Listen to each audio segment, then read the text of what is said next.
Сайн байцгаана уу? Бүгдээрэнд энэ өдрийн минь төргий. Өмнөх бичлэгүүдээр дандаа ямар нэгэн уран сайхны юм уу баримтат киноны мотивац болсон бодит тэргүүдийн тухай ярьдаг байсан бол энэ удаад киноны сэдэв болоогүй ч гэсэн олон нийтийн анхааралд маш ихээр орж байсан хэргийг ярихаар бэлдсэн байгаа. 1999 онд Кристал охиныг 10 настай байх үед нь тохиолдсон явдал байгаа. Кристал охины гэр бүл нутаан хугацаанд амьдарсан Канзасаас нүүгээд Техасын Дель Рио гэдэг нэг хотод очиж амьдрахаар болдог.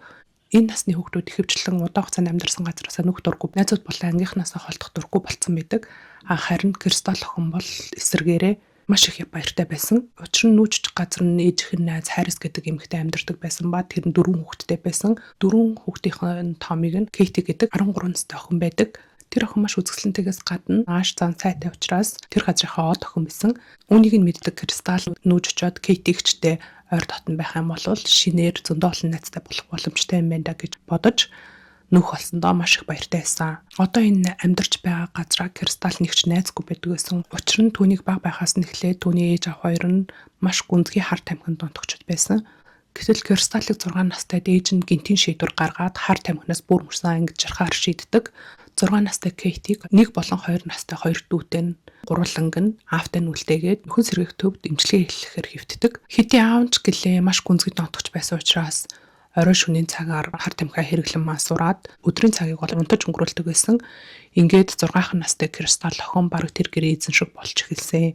Өөрөө 6 настай ч гэсэн 2 дүүгээ асардаг байсан. Чвийг нь сойлох, хувцсыг нь өмсүүлэх, ус цэсэнд оруулах, хооллож ундлах гэх мэтчлэн яг л ээжийн үрхийг гүйцэтгэдэг байсан. Өөрөө сургуультай явахын тулд өөрийгөө бэлтгэс гадна дүүнрээ усанд оруулж хооллож ундлан, хувцслан цэцэрлэгт нь явуулах гэдэг ажлыг хийдэг байсан учраас өөрөө усанд орохч завгүй амьдардаг байсан. Урт удаан хугацаагаар мэдээж усанд орж чадахгүй байгаа охиноос янз бүрийн үнэр гарч эхэлдэг. Тиймээс ангийнх нь хүүхдүүд муухай үнэртэй муухай хувцастай охин гэж шоолж гадуурхан үнээсээ болоод маш тотгошоо зантай болсон Кристал ямар ч найзтай болж чадахгүй байсаар 10 нас хүрсэн. Ингэж байтал ээж нь бүр мөсөн ирүүлж нөхөн сэргийх төвөөс гарч ирсэн ба аав нь хар тамхи хэрэгэлсэн хэрэгээр шоронд ордог. Ээж нь одоо л жихнээсээ шинэ амьдралаа эхлэх цаг нь боллоо гэж бодоод нөхрөөсөө гэрэлтээ цэцлүүлээд 3 охиноо аваад Канзасаас нөхөр болсон.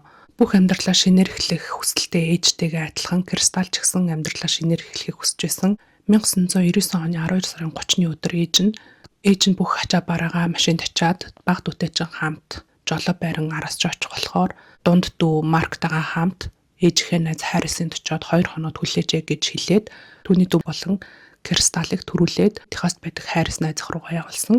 Энэ үед Харрисын нөхөр нь томилдоор явсан байсан учраас Харрис өөрийн 4 хүүхэдтэйгээ хамт гэртээ байж байсан. Хүүхдүүд кино үзэж өөр хоорондоо загварын шоу зохион хөгжилсөөр шүн дунд болоход бүгдээрээ унтахаар болцоодог. Энэ үед Кристал охин дүү Маркигаа чи Кейтиг чинь дүүнэртэй хамт дүүнэрийнх нь өрөөнд ороод унтчих. Их чинь Кейтигчтэй хамт шинэ оныхоо төлөвлөгөөг бичиж ярилцаж хонох хэрэгтэй байна гэж хэлдэг. Харин дүү Марк нь үгүй их чи миний нойр хүрэхгүй байна. Би та хоёртай хамт байя л да гэж гуйгаад байдаг. Олон дүүнэртэй их чи ясаар дүүгээ үгүй чи нөгөө өрөөнд орж унтаа би Кейтигчтэй хоёулахна баймаар байна гэд дүүнэрийнх нь өрөө рүү явуулдаг. Өрөөндөө хоёулахнаа үлдсэн Кейти, Кристал хоёр шинэ оныхоо төлөвлөгөө дэвтэр дээрээ бичиж авахаар нь Кейти ингэж хэлдэг. Шинэ он гараад дуудлахгүй би найзуудтайгаа гэртээ дуудаад парти хийн. Тэр партинд чи хүрээд ирээрээ тэгээ би чамаа найзуудтайгаа танилцуулъя. Манай найзууд болон надтай дотн найзууд болоорой гэж хэлдэг. Гээд өөрийнх нь энд ирсэн зорилго нь биелж байгаа юм шиг санагдаад Кристал тэр өдрөө маш баяртайгаар орондоо ортгоо. Кейтигийн өрөө 2 давхар ортой байсан ба дээд давхрын орон дээр Кейти чи зочин юм чин дээр унт гэд Кристалыг унтуулж өөрөө 1 давхрынхаа орон дээр унтахаар болсон.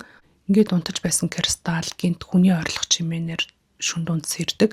Гайхаад юу болж байгааг ойлгож чадахгүй байсан Кристал доод орон дээр байгаа Кейтиг ч юу хийж ам бол гэж бодоод доошоо шаагаад хартал сахал усанд баригц эрэхтэй хүний доор Кейти охин тэмцэлтэнд зодтолж байдаг. Юу болсон бэ гэхээр дүүнэрийнх нь унтаж байсан өрөөний нэг цонх нь онгорхой байж таарсан. Гэмт хэрэгтэн шөнийн 3:50 үед онгорхой цонхоор нь нэвтрэн орж ирээд хүүхдийн өрөөнд дотор явдаг. Энэ үед Кейтигийн дүү Жастин өрөөнд хүн алхаж байгаа чимээгээр сэрсэн. Гэхдээ Жастин төрөлхийн харааны бэрхшээлтэй хүүхэд байсан учраас хэн яваад байгааг сайн харж чадахгүйсэн. Эгч нарын гал тоглоом хийж байна гэж бодоод эгч нараа болоочтэй, унтаачтэй, унтмаар штэ бити тоглоом хийгээд л та гэж хэлдэг.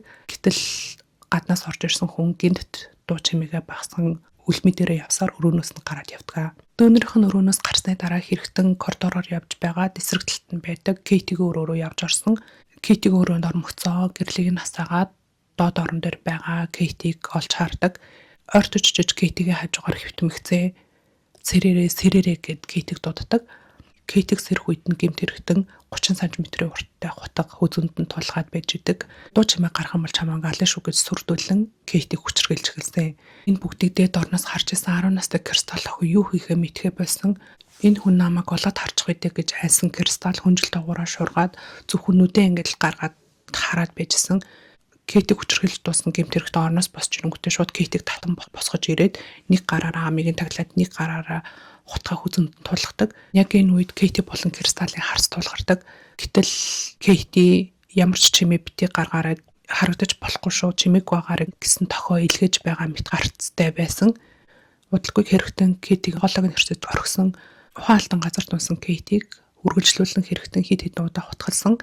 Аимшигт гэмт хэрэгээ гүйцэлсэн хэрэгтэн цаашаа алхасаар гэрлийг унтраахад унтраалга руу ингээд гараа явуулж байснаа Кейтиг өгчүү гэж шалгах байгаа юм шиг гівгэнт эргээд хардаг. Яг энэ үедээ Кристал охинтой харц тулгарч орхидог. Тэгээ гарах гэж байсан гэмт хэрэгтэн эргэж алхасаар Кристал охин руу ойртож ирдэг.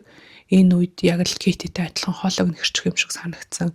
Кристал охин хоолгой гараараа хамгаалаад намайг зүгээр орхиож дээ, би таны хинч хэлэхгүй, гууж байна гэл гууж хэлдэг. Гэтэл хэрэгтэн түүний үгийг сонслохгүй шууд хоолойг нь хэрчэж орхисон. Хоолойгоо хэрчүүлэн орон дээр унсан Кристалыг хэрэгтэн хажууд нь хэсэг харж зогсдог. Энэ үед хэдийгээр Кристал үхээгүй байсан ч гэсэн амьсгалаа төгчн үдэн анин яг л өгсөн мэт дүрсгэн хөвтжсэн. Хэсэг хугацаанд харж зогсон хэрэгтэн Кристалыг өгсөн гэдэгт нь итгээд өрөөний гэрлийг унтраан гарч явдаг. Хэрэгтэн өрөөнөөс гарч явсны дараа Кристал хэсэг хугацаанд түүний холдон явах хөлийн чимээг сонсож хөвтсөн. Тэгэл шалан дээр хөвтөж байсан Кейти зэнэт амьд байгаа нь мэддэгдэж хүн дээр амьсгалж эхэлсэн. Энэ үед Кристал цус нь асгарч байгаа хоолойгоо гараараа дараад шатаар доош бууж ирдэг. Тэгээ Кейти дээр ирээд Кейтиг ч зөвгөөрөө бүх юм сайхан болно гэж хэлэх гэсэн боловч өөрийнх нь хоолой гэмтэн дуу гаргах чадваргүй болсноо гинт ойлгодог. Үг хэлж чадахгүй болсон Кристал Кейти охины нурууг нийлэн тайвшруулж байтал хэсэгэн хугацааны дараа Кейти амьсгалахаач болж дуу гаргахаач болон насварсан. Айж гашуудсан Кристал нулимсаа урсган би ч гэсэн Кейтиг ч удахгүй хөх юм байна л да гэж бодоод хөвтөж байснаа гинтл үгүй би эндээс гарах ёстой, би явах ёстой, би заавал гарах ёстой гэж өөртөө хэлсэн. Сэмхэн өрөөнөөс гараад зүүлэн гიშгсээр үүдний хаалган дээр очиод хаалгыг онгоолгон гарч цогтдаг. Яагаад ингэсэн бэ гэхээр Кейти тэр үед хэрэгтний гэр дотор байгаа мөн гэрт байсан бүх хүмүүс алгацсан гэж бодож байсан. Гэрээс гараад тартал нэлийн хоолцоод нэгэн хөршин гэрэл асаалтай байгаа нь харагддаг. Ингээд Кристал тэр айл руу чигэлдэгэ. Гэтэл толгойн эргэн хөлн говьч яг унах гад идэг. Тэгэхээр нь Кристал дотроо миний зорилго бол зөвхөн тэр л хүрэхэд болно. Тэр л хүрээ гэж өөртөө хэлсээр 1 2 гэж гуйблан алхасаар айлын хаалган дээр хурч ирдэг. Ингээд өөртөө үлдсэн хам хүчээ шавхан айлын хаалгыг нүдэж эхэлдэг. Энэ үед өөрийн 4-5 цагийн үе байсан хэдий ч айлын эзэн эрэгтэй азар сэрүүн байж исэн. Гинт хаалгыг нь хүчтэй нүдэд эхлэхээр гайхсан эрэгтэй хаалган дээр очиод "Хин бэ?" гэд асуусан чинь ярах чадваргүй болсон Кристал охин "Гууж байна, хаалгаа онгоолгоочтой, надад туслаачтай" гэд дотроо шивнэн хаалгыг нүцээр байсан. Гэрээ эзэн эрэгтэй хаалганыхаа хүчийг жижигэн нэгээд гадагшаа хардал нэг жижигхэн охин хам бүсэндээ бодогдчихсан хаалган дээр зогсож байдаг. Сандарсан гэрээ эзэн шууд хаалгаа онгойлгон охиныг оруулаад дээд давхартаас ихнэрлүүгээ доошо буугаад ир хурд 911 дууд гэд ойролдог. Охины гэрте оруулан суулгасан эрэгтэй "Юу болсон бэ охин минь, чамд юу тохиолдов вэ?" гэд асуудаг. Гэтэл Кристал охин гараараа өөрийгөө ярьж чадгаалсан гэдгээ илэрхийлэн үзүүлээд цаас болон бал өхийг гуйдаг. Бал цаас авч өгөхөд тэр түүн дээр нь Харрис гэмтсэн гэд ихэнд бичсэн байгаа. Тэгээд дунд нь Канзас гэж бичсэн. Бодвол тэр хэрэгтэй танихгүй хүүхдээс учраас чи хаанаас ирсэн бэ гэж асуусан юм шиг аа. Тэгээд доор нь Tell them to hurry буюу тэдний хурдан ир гэж хэл гэж бичсэн байгаа. Цагдаа нарт хурдан ир гэж хэл гэсэн байх. Төгсгөлд нь би амьдрах болов гэж бичсэн байсан. Удалгүй түргэний машин чи ирж Кристалыг эмнэлэг рүү авч явсан. Харин цагдаа нар Харрисын гэрэл рүү очсон. Хаалгыг нь нүцэн боловч ямар ч чимээ гарахгүй байдаг. Кристал угаасаа хаалгаа онгоолгон гарч явсан байсан учраас хаалга нь түгжээгүй байсан. Ингээд цагдаа нар хаалгаар нь дотгошоо нэвтэрдэг. Энэ үед сая л чимээг сонсоод сэрж байгаа болов гэмээр Харрис эмэгтэй нойрмолон гарч ирдэг. Цагдаа нарыг хараад гинт цочирдон "Юу вэ? Та нар энэ юу хийж байгаа? Юу хүмүүс вэ?" гэд гайхдаг. Энэ үед цагдаа нар бусад гэрийнхэн чинь хаана байна гэж асуудаг. Гайхсан Харрис эмэгтэй тэнд гээд Кейтигээ өрөөрөө заадаг. Кейтигээ өрөөнд явж ороход түүний өрөө нүд халтран байдалтай байсан. Шал болон ханаар дүүрэн цус болсон. Тэр дунд нь аль хэдийн амнасаа алдсан Кейти охин хөвтөж байдаг. Эмнэлэгт хүргэгдсэн Кристал охин эд шид гэмээр амнаас нь аврагдсан. хутга жоохон л цаашаа орсон бол хүзүүний артерт хүрч амиа алдах боломжтой байсан байна гэж эмчнэр хэлсэн байдаг. Гэхдээ хоолой хөвчөнд гэмтсэн насан туршдаа яаж чадахгүй ч байх боломжтой гэж хэлсэн боловч to that light. All I could think about was just get to this house, just get to this house, just get to this. Ийхүү дуу хоолойч эргэж ирсэн. Хаалганаас гарсныхаа дараа унтуулгаас ирсэн Кристал охин хажуудаа сууж байгаа ээжээ Кейтийг ч яасан бэ гэж асуудаг. Түүний ээж нь ямар ч үг хэлж чадахгүй, нулимс дурсахаас өөр ямар ч хариу үйлдэл үзүүлдэггүй. Бүгдийг ойлгосон Кристал охин ээжээ та яг одоо цагтаа дууд бид түүнийг барих ёстой, би түүний царайг маш сайн санаж байна гэж хэлдэг. Тийм аимшигтай хэрэг тохиолдсны дараа хохирогчид 2 хоног байтугай 2-7 хоног заримдаа 2 сараарч болсон үйл явдлыг санахгүй байх тохиолдол байдаг юм лээ. Гэтэл 10 настай Кристал охин эрэгтнийг маш тод санаж байсан тул ам зураг гаргаж чадсан. Маргааш нь цагдаа нар ам зурагтай төстэй эрэгтэйчүүдийн зургийг авчран Кристалд үзүүлэхэд тэр дундаас Кристал нэг зургийг заагаад энэ эрэгтэй яг мөн байна. Яг энэ эрэгтэй байсан гэж шууд хэлдэг. Кристалын заасан тэр эрэгтэй нь 1964 онд Калифорниагийн Оклахомад төрсэн. Тэр үедээ 23 настай байсан. Томми Линзел нэртэй хүн байсан. Хамгийн амар нь энэ хүн Харрисын нөхрийнх нь найзсан. Тэр үедээ эхнэр хүүхэдтэй хүн байсан ба эхнэрийнхаа дагавар 4 хүүхдийг өөрийн нэр дээр болгон авч хамтдаа амьдардаг. Тийм эрэгтэй байсан. Кейтигийн автаа сүмд танилцсан энэ эрэгтэй ойр тойрныхных нь ярьдаг шиг тийм ч энгийн нэгэн байгаагүй. Багасаа л гэр бүлийн хүчирхээлэлд өссөн ба 8 настайгаас эхлэн гэртээ байгаа архийг нууцаар усаар архин донтох өвчтэй болсон. 8 дугаар анги хүртлээр сургуульд сураад 13 наснда сургуулиас гарсан гэрээсээ цуцсан байдаг. Гэрээсээ явснаасаа хойш Америк даяар хэрэн хэсэж цагийн ажиллагаалчийн олсон мөнгөөрөө арх болон хар тамхи авч хэрэглэн амьдардаг гүн гүнзгий донтогч байсан. Энэ Делрио гэдэг газар яаж анх ирсэн бэ гэхээр тэнд болох нэгэн фестивальд цагийн ажил хийхээр ирсэн байсан. Тэгээд өөрийнхөө эхнэр болсон эмэгтэйтэй танилцсан үерхэж байгаад гэр бүл болон тэндээ нэг мөсөн суршин амьдарсан. Мөн энэ газар хуучин машины дилерээр ажилд орсон ба сүмд ч гэсэн явдаг болсон. Сүмд явж байгаа хугацаанд Кейтигийн автаа танилцсан найзууд болоод түүний гэрээр хэд хэд удаа орж гарч оройн хоол идэн гэрлэлт болон ажлынхаа тухай ярилцсан зөвлөгөө авдаг тийм хүн байсан. Тэгэхээр энэ аль хэдийн Кейтиг таньдаг байсан. Кейтиг онолж энэ гэрлөө орж ирсэн болж таарсан. Кристалын мэдүүлгээр хэрэгтэн Томми гэдгийг мэдсэн цагтаа нар 2 өдрийн дараа түүний гэртэнд баривчлагаар очсон. Гэтэл гэрээсээ гарч ирсэн Томми шууд өөрөө гараа өгөн гавлуулснаа баригдсандаа би баяртай байна. Ийм зүйл хийж явахаас өмнөхөр залхаж гин гэж хэлдэг.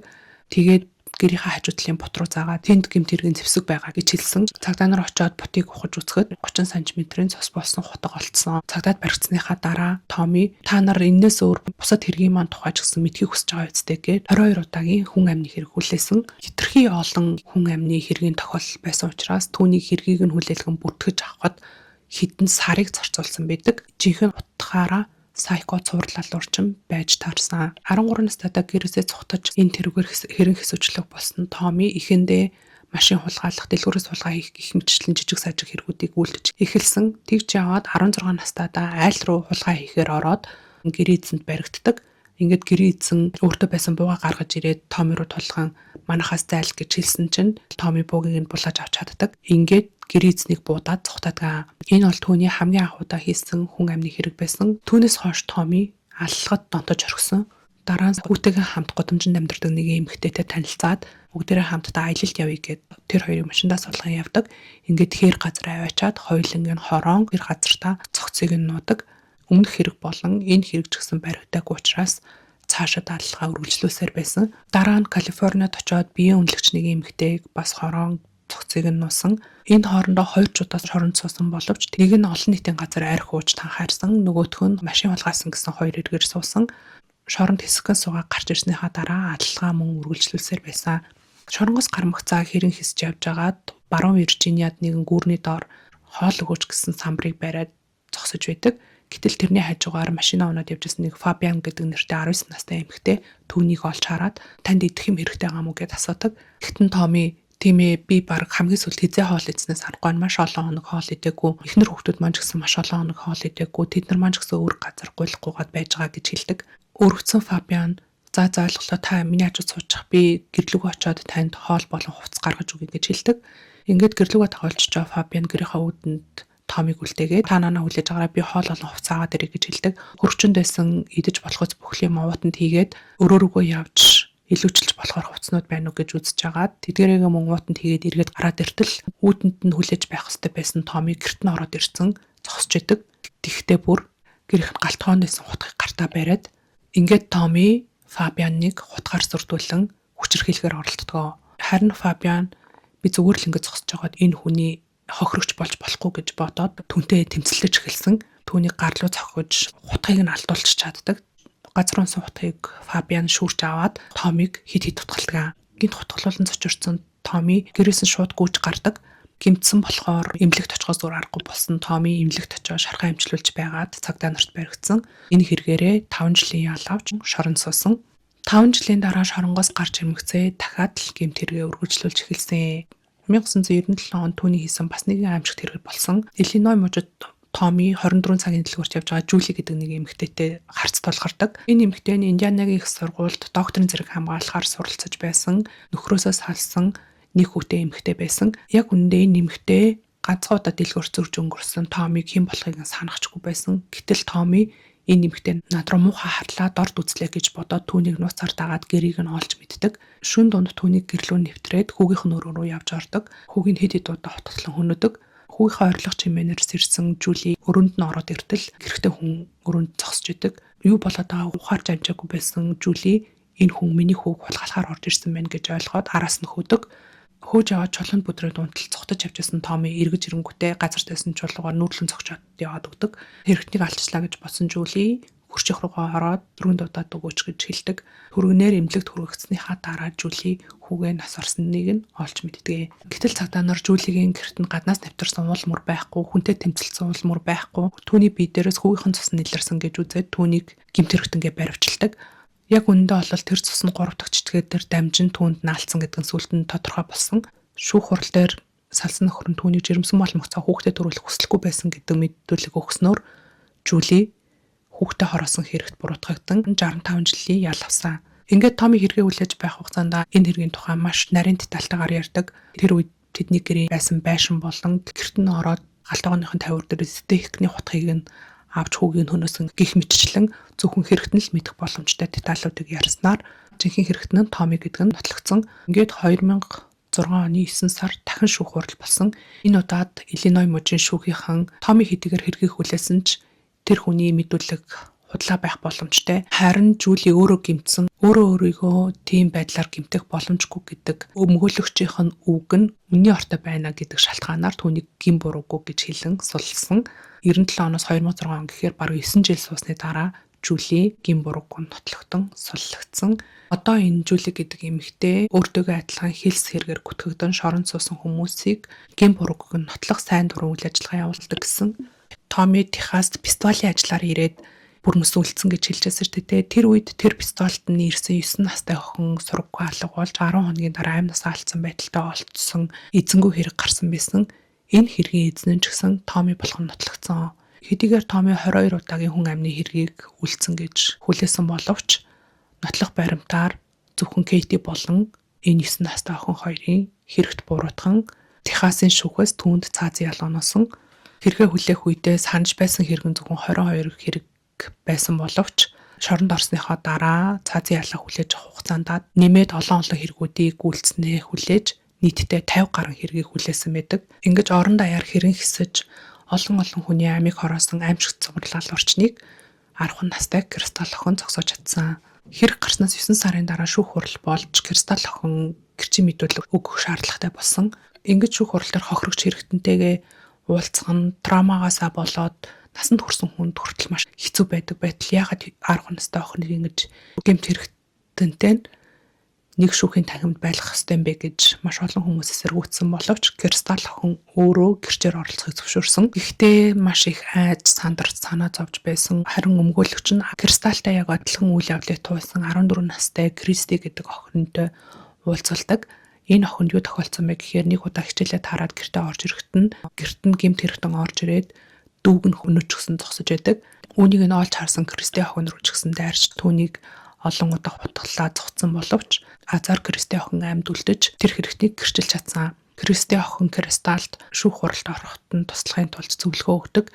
Тэгтээ юу гэж хэлсэн бэ гэхээр би ч гэсэн шүүх хуралд орохдоо маш их айд санаа зовж байсан. Гэхдээ амнасаа алдсан дүүгийн маань бүгж надад маш их тус болсон. Тэр бүгжийг хуруудаа зүүн шүүх хуралд ороод дүүгийнхаа төлөө би энэ бүхнийг хийж байгаа гэж бодсоор шүүх хурлыг дуусгаж чадсан гэдэг зөвлөгөө өгдөг. Энэ ярианаас урам зориг авсан Кристал би ч гэсэн Кристигчийн гомдлыг тайлахын тулд энэ шүүх хуралд заавал оролцох болно гэж шийддэг. Харин ээжээ шүүх хуралдаар миний ярьсан юмыг сонсоод та уйлж болохгүй шүү. Хэрвээ та уйлах юм бол би энэ бүхнийг дуусгаж чадахгүй байж магадгүй гэж хэлсэн байдаг. Ингээд шүүх хурлын өмнөх өдөр Кристал охинд илгээмжирдэг.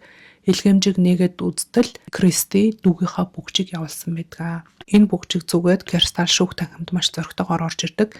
Энэ үед Кристалд шүүхээс чи заавал гэмт хэрэгтний хажуугаар алхаж орж ирэх шаардлагагүй. Шүүгчийн талаас шүүхийн танхимд орж ирж болно шүү гэж уулна хэлсэн боловч үгүй би хэрэгтний хажуугаар нь алхаж орж ирнэ гэж хэлсэн байгаа. Шүүхтэр мэдүүлэг өгөхдөө маш хэцүү болж уйлахаа зогсоож чадахгүй болох үедээ Кристал охин бүгжөө барьж Кейти хичээгээ боцоор маш сайн мэдүүлэг өгөн шүүх хурлыг дуусгаж чадсан. Сүүлд нь ярилцлагандаа мэдүүлгээ өгөөд урд нь сууж байгаа Томи руу харахад сэтгэлээс нь маш том буул харжуулаа аваад хайсан мэт маш сайхан сэтгэл нь хөнгөрсөн гэж хэлсэн байдаг. Эдгээр чи 9 сарын өмнө миний амь насыг авахыг хүссэн ч би амьд үлдэж чадсан. Одоо чи надаас болоод энд ингээд шийтгэлээ авахгаа сууж байна гэж бодож өөрт маш их хүч мэдрэгцэн гэж хэлсэн байсан. 2009 онд шүүхээс цаазын ял авсныхаа дараа Томи 3 м квадрат хэмжээтэй өрөөнд 7 хоногт ганцхан доосонд орох эрхтэйгээр хоригдож байгаад 2014 оны 4 сарын 3-ны өдөр Кристал болон Кейтигийн ээж Харрис эмэгтэй нүдэн дээр үхлийн тариад хариулан хорвоог орхисон. Томи Линзел гэх энэ хүн амьд байх хугацаанд хэр олон хүний амь насыг хохироосныг бол хинч мэдэхгүй